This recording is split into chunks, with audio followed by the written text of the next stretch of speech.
Classroom में शोर मचाते बच्चे और उन्हें चुप करवाने की नाकाम कोशिश करती हुई एक महिला टीचर जो स्कूल पहुंचने से पहले ही गली मोहल्ले और गांव वालों की कड़ी बातें सुन चुकी होती है। लेकिन उस टीचर के अंदर इतना साहस और संयम था कि उसने ना सिर्फ शोर मचाते हुए बच्चों को शांत किया, बल्कि महिलाओं की शिक्षा का विरोध करने वाले लोगों को भी एक किनारे कर दिया।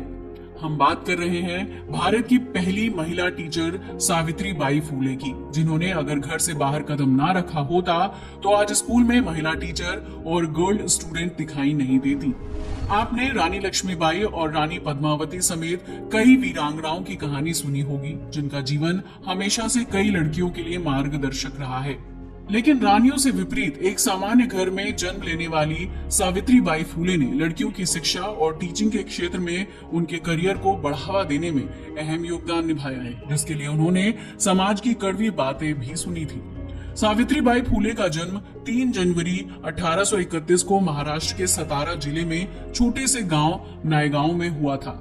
वहीं जब सावित्री बाई 9 साल की थी तो उनकी शादी पूना में रहने वाले 13 वर्षीय ज्योतिबा फूले के साथ करवा दी गई थी। सावित्री बाई फूले माली परिवार से ताल्लुक रखती थी, इसलिए समाज में उन्हें पिछड़ी जाति माना जाता था। उस दौर में भारत पर अंग्रेजों का शासन हुआ करता था, इसलिए देश की शिक्षा व्यवस्था उन्हीं के हाथों में थी।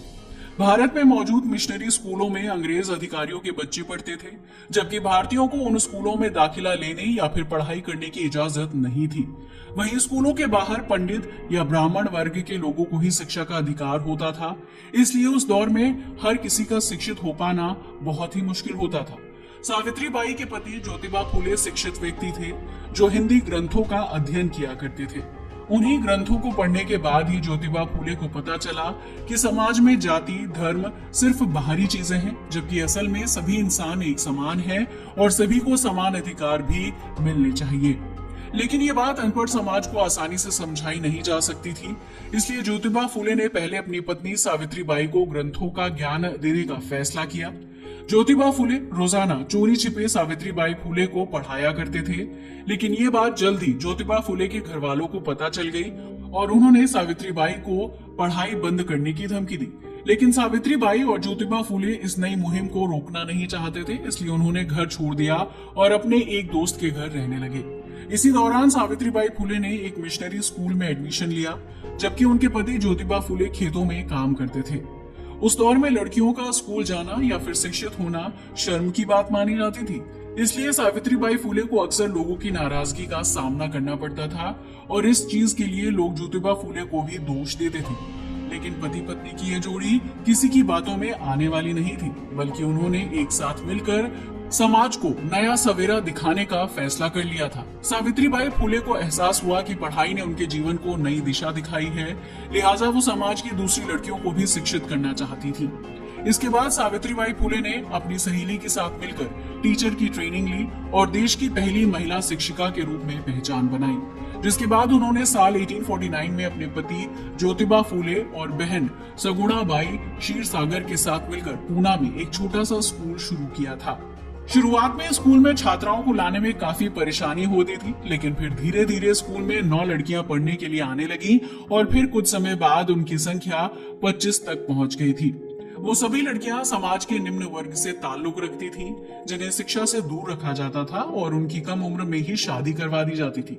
सावित्री बाई फूले के स्कूल में बच्चों को मैथ, साइंस और समाज शास्त्र पढ़ाया जाता था, जो स्कूली छात्रों के लिए बिल्कुल नया विषय था। सावित्री बाई फूले को स्कूल चलाने में उनके पति ज्योतिबा फूले पूरा सहयोग देते थे, जिसकी वजह से साल 1851 के आखिर तक उन्होंने पूना में 3 अलग अलग स्कूल खोल लिए थे। उन तीनों स्कूल्स में कुल 150 छात्राएं पढ़ने के लिए आती थीं, जबकि उस दौर में इतनी बड़ी संख्या में लड़के भी स्कूल पढ़ने के लिए नहीं जाते थे। एक तरफ जहां सावित्री बाई फूले और उनके पति ज्योतिबा फूले अच्छा काम कर रहे थे, वहीं दूसरी तरफ समाज के लोग उनका बहिष्कार करने से पीछे नहीं हट रहे थे। किसी का कहना था कि सावित्री बाई फूले की इन हरकतों की वजह से उनके पति की जल्दी मृत्यु हो जाएगी, तो कोई घर से निकलते वक्त उनके ऊपर सड़ी हुई सब्जियां, गोबर और कीचड़ फेंका करते थे। स्थानीय लोग ऐसा इसलिए करते थे ताकि सावित्री बाई फूले डरकर पढ़ाने का काम छोड़ दें। वो लोग रोजाना सावित्री बाई फूले का पीछा करते थे और उनके ऊपर खराब खराब चीजें फेंक कर गलत बातें बोला करते थे। लेकिन इन सब बातों से सावित्री बाई फूले को कोई फर्क नहीं पड़ता था। बल्कि एक दिन उन्होंने एक व्यक्ति से कहा कि आप मेरे ऊपर जो गोबर फेंकते हैं मुझे वो फूलों की तरह लगता है, क्योंकि मैं आपकी बहनों को शिक्षित करने का अच्छा काम कर रही हूँ। लेकिन सावित्री बाई फूले की बातें आम लोगों को समझ कहाँ आने वाली थी, इसलिए उन्होंने बहिष्कार जारी रखा। इस तरह महीने गुजर गए, लेकिन लोगों ने सावित्री बाई फूले के प्रति अपना रवैया नहीं बदला। इस बात से परेशान होकर एक दिन सावित्री बाई ने अपने पति से कहा कि अब मैं पढ़ाने नहीं जाऊंगी, मुझे रोजाना बच्चों को गंदी साड़ी में पढ़ाने में अजीब लगता है। जिसका जवाब देते हुए ज्योतिबा फूले ने उन्हें 2 साड़ियां दी। ज्योतिबा फूले ने कहा कि तुम एक साड़ी पहनकर घर से बाहर निकलना, और जब लोग तुम्हारे ऊपर गोबर और कीचड़ डालकर साड़ी को गंदा कर देंगे तो स्कूल जाकर उस साड़ी को बदल लेना और दूसरी साड़ी पहन लेना। इस तरह तुम्हें रोज गंदी साड़ी पहनकर स्कूल में बच्चों को नहीं पढ़ाना पड़ेगा और तुम्हारा मनोबल भी नहीं गिरेगा। बस फिर क्या था, सावित्री बाई फूले रोजाना गंदी साड़ी पहनकर घर से निकलती थी और स्कूल जाकर साफ सुथरी साड़ी पहन लेती थी। साड़ी को गंदा करने वाले लोगों का हल तो निकल गया था, लेकिन जो लोग सावित्री बाई को पत्थर मारते थे उनका कोई हल नहीं निकला था। एक सुबह एक आदमी पत्थर लेकर सावित्री बाई फूले के रास्ते में खड़ा हो गया और उन्हें धमकी देने लगा कि अगर तुमने लड़कियों को पढ़ाना बंद नहीं किया तो तुम्हें बुरा अंजाम भुगतना होगा। गांव के कई लोग वहां पर इकट्ठा हो गए, लेकिन किसी ने सावित्री बाई फूले की हेल्प नहीं की। फिर क्या था, सावित्री बाई फूले ने उस आदमी को एक जोरदार थप्पड़ मारा और रास्ते में आगे बढ़ गई, जबकि थप्पड़ खाने वाला आदमी पत्थर फेंक कर वहां से ऐसा भागा कि फिर कभी सावित्री बाई के रास्ते में नहीं आया। ये बात आग की तरह पूरे गांव में फैल गई और अगले दिन से सावित्री बाई फूले को पत्थर मारने वाले लोग भी अचानक से गायब हो गए थे, जिसके बाद फिर कभी किसी ने सावित्री बाई फूले को परेशान करने की हिम्मत नहीं दिखाई। इसके बाद सावित्री बाई फूले ने दूसरे स्कूल भी खोले, जिनकी संख्या 18 के आसपास पहुंच गई थी। सावित्री बाई फूले पढ़ाने के साथ साथ कविताएं भी लिखा करती थीं, जबकि वो समाज सेविका के रूप में काम करते हुए बाल विवाह, सती प्रथा और लड़कियों की शिक्षा पर रोक लगाने वालों के खिलाफ काम किया करती थी। सावित्री बाई फूले ने एक आश्रम भी खोला था, जहां कम उम्र में विधवा होने वाली लड़कियों और गर्भवती महिलाओं को रहने की जगह दी जाती थी। दरअसल उस दौर में लड़की के विधवा होने पर उसे समाज से अलग कर दिया जाता था, जबकि इस मौके का फायदा उठाकर कई पुरुष उन विधवा लड़कियों के साथ बलात्कार जैसे अपराध को अंजाम देते थे और फिर जब लड़की गर्भवती हो जाती थी तो उसे आत्महत्या करने के लिए उकसाया जाता था। सावित्री बाई फूले ने उन लड़कियों के लिए आश्रम खोला था, जहां उन्हें बच्चे को सुरक्षित जन्म देने में मदद की जाती थी और शिक्षित भी किया जाता था। लेकिन समाज के लोगों को सावित्री बाई फूले के इस काम से भी दिक्कत थी। उनका कहना था कि सावित्री बाई विधवा लड़कियों को गलत रास्ते पर ले जा रही है और उन्हें अपने धर्म का पालन नहीं करने दे रही है। सावित्री बाई फूले और ज्योतिबा फूले की कोई संतान नहीं थी, इसलिए उन्होंने आश्रम में जन्म लेने वाले एक बच्चे को गोद लिया था। उस बच्चे को एक विधवा ब्राह्मण लड़की ने जन्म दिया था, जबकि ज्योतिबा फूले और सावित्री बाई फूले का मानना था कि कम उम्र में विधवा होने वाली लड़कियों की दोबारा शादी करवानी चाहिए ताकि उनका जीवन इस तरह से बर्बाद ना हो। सावित्री बाई फूले मां नहीं बन सकती थी, इसलिए समाज और परिवार के लोग चाहते थे कि ज्योतिबा दूसरी शादी कर लें, लेकिन ज्योतिबा ने दूसरी शादी करने से इनकार कर दिया था और अपने गोद लिए बेटे का नाम यशवंत राव रखा था।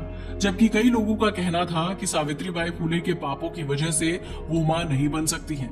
यशवंत राव जब बड़े हुए तो उन्होंने डॉक्टर की डिग्री हासिल करके अपने गांव में क्लिनिक शुरू किया और इस तरह अपने माता पिता की तरह यशवंत ने भी समाज सुधार के कार्यों में अहम भूमिका निभाई। इतना ही नहीं, यशवंत राव ने अपनी जाति के बाहर जाकर प्रेम विवाह किया था, जो उस दौर में ब्रिटिश शासनकाल की पहली इंटरकास्ट मैरिज मानी जाती थी। इस तरह वक्त बीतता गया और साल 1890 में ज्योतिबा फूले का निधन हो गया था, जिनकी चिता को सावित्री बाई फूले ने ही अग्नि दी थी। उस दौर में और आज भी महिलाओं को शमशान घाट जाने और चिता को अग्नि देने की इजाजत नहीं है, लेकिन सावित्री बाई फूले ने इस नियम को भी तोड़ दिया था। पति की मृत्यु के बाद भी सावित्री बाई फूले ने सार्वजनिक रूप से मीटिंग में जाना और चर्चा करना शुरू कर दिया था, क्योंकि इससे पहले ज्योतिबा फूले बाहरी कामकाज की जिम्मेदारी संभाला करती थी। साल 1897 में भारत समेत दुनिया भर में प्लेग की महामारी फैली थी, जिसके बचाव के लिए सावित्री बाई फूले और उनके बेटे यशवंत राव ने पुणे में एक बड़ा अस्पताल खुलवाया था। सावित्री बाई फूले अपने बेटे के साथ मिलकर मरीजों का इलाज करती थी, जबकि इस दौरान वो खुद प्लेग की बीमारी की चपेट में आ गई थी। सावित्री बाई फूले ने समाज से बहुत लड़ाई लड़ी थी, लेकिन उनका शरीर प्लेग की बीमारी से लड़ नहीं पाया और 10 मार्च 1897 को रात 9 बजे उनका निधन हो गया था। सावित्रीबाई फुले की मृत्यु के बाद उनके कार्यभार को उनकी बेटी ने संभाला और उनकी मृत्यु के कई साल बाद भारतीयों को शिक्षा और खास तौर से महिलाओं के लिए शिक्षा और टीचर बनने का महत्व समझ आया था। आज भले ही ज्यादातर लोगों को लगता है कि टीचर बनना बहुत ही आसान काम है, लेकिन इस काम को आसान बनाने वाली सावित्रीबाई फुले को शायद कोई याद नहीं करता है। तो ये थी उस पहली महिला टीचर की कहानी जिसने खुद छात्रा बनकर पढ़ाई पूरी की और फिर लड़कियों को टीचर बनकर पढ़ाया था। आज के लिए बस इतना ही। वीडियो अच्छा लगा हो तो इसे लाइक और शेयर करें और हमारे चैनल को भी सब्सक्राइब करें। जय हिंद दोस्तों।